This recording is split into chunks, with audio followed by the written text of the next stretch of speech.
अस्सलाम वालेकुम।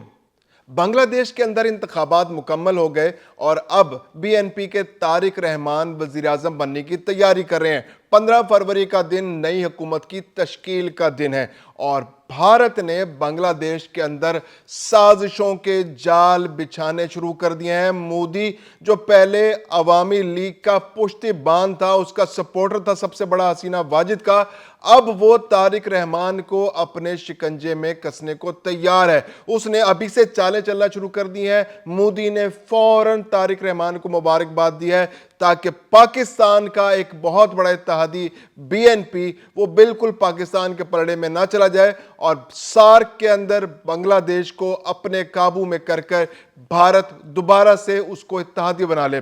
इलेक्शन के नताइज के अंदर भी भारत की साजिशें खुलकर सामने आ गई हैं। अवामी लीग जो हमेशा से भारत का बगल बच्चा रहा है, उसने भी तारिक रहमान को कामयाब कराने में बहुत अहम किरदार किया है ताकि जमात इस्लामी जो कि पाकिस्तान की बहुत करीबी समझी जाती है उसको इक़्तिदार में आने से रोका जा सके।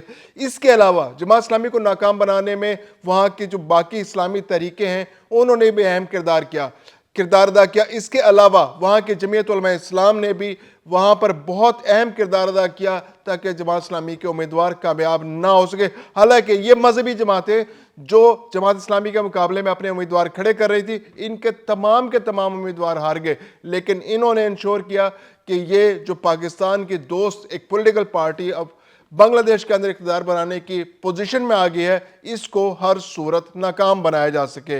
मैं हूं खुर्रम कलीम और आप देख रहे हैं 24 डिजिटल। बांग्लादेश के इंतखाबात के अंदर तारिक रहमान बहुत बड़े पैमाने पर कामयाबी हासिल कर चुके हैं। 2/3 अक्सरियत उन्हें मिल चुकी है और जमात इस्लामी जो अपोजिशन की जमात के तौर पर सामने आई है उसको 72 नशिस्तें मिल चुकी हैं। अगरचे 51 नशिस्तें ऐसी हैं जहां पर जमात इस्लामी को शिकस्त तकरीबन 200, 300, 400, 500 यानी 1000 कम वोटों से वो उसको शिकस्त हुई है और बीएनपी वहां कामयाब हुई है। इसमें जो अहम तरीन किरदार अदा किया है वो वहां की जो इस्लामिक आंदोलन पार्टी थी, उसने 253 नशिस्तों पर अपने उम्मीदवार खड़े कर दिए और बदकिस्मती देखिए कि इस्लामिक आंदोलन जो है वो एक भी नशिस्त नहीं जीत सकी। 253 उम्मीदवार खड़े किए और तमाम नशिस्तों पर हार गए। लेकिन उन्होंने इस वक्त क्या अहम किरदार किया कि उन्होंने जो मजहबी वोट था उसको तकसीम कर दिया, जिसकी वजह से पाकिस्तान की जो दोस्त सियासी जमात थी, जो पाकिस्तान के बहुत करीब समझी जाती थी, जो जब बांग्लादेश बना था उस वक्त भी पाकिस्तान के हक में वोट दिया था जिन लोगों ने, यानी जमात इस्लामी,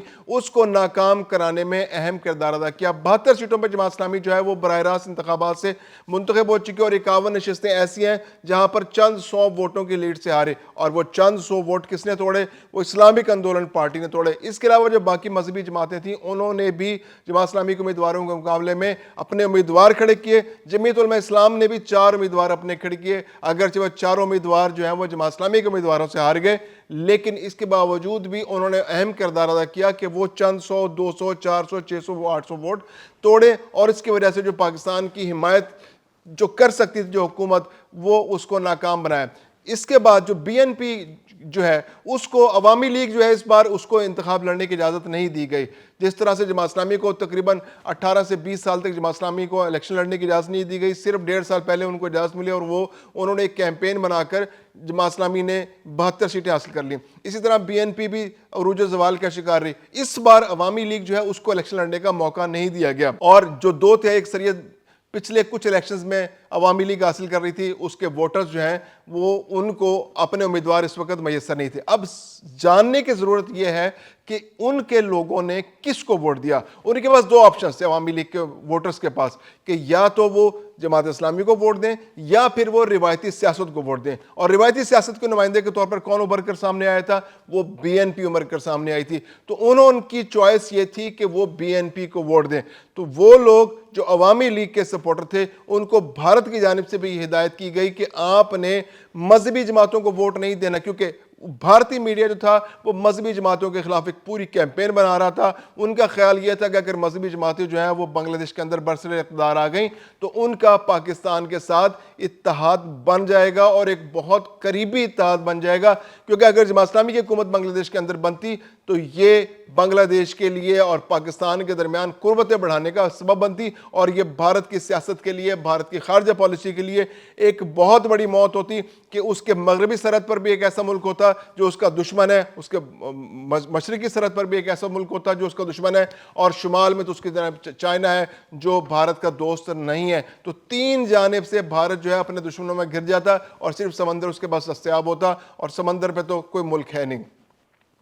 تو انہوں نے انشور کیا بھارت نے کہ اپنے جو عوامی لیگ کے جو نمائندے تھے ان سے کہا گیا کہ آپ الیکشن میں حصہ لیں اور اس بات کو انشور کریں کہ جماعت اسلامی الیکشن نہ جیت سکے، مذہبی جماعتیں الیکشن نہ جیت سکیں، ایسی پولیٹیکل پارٹیز الیکشن نہ جیت سکیں جو آنے والے دنوں میں بالکل پاکستان کے ساتھ ہاتھ میں ہاتھ ڈال کر چلنا شروع کر دیں۔ تو انہوں نے اس وقت طے یہ کیا کہ بی این پی کو ووٹ دیا جائے۔ اب اس کے بارے میں یہ جاننا چاہیے کہ آخر اس کا کیا ثبوت موجود ہے کہ بی این پی کو عوامی لیگ کے ووٹ پڑے ہیں۔ اس کا سب سے بڑا ثبوت یہ ہے کہ جو بی این پی ہے اور جماعت اسلامی ہے اور جو باقی جتنی بھی پولیٹیکل پارٹیز جنہوں نے الیکشن کے اندر حصہ لیا، ان کو ریفرینڈم کے لیے بھی کیمپین کرنی تھی۔ اب ریفرینڈم میں اصلاحات رکھی گئی تھی۔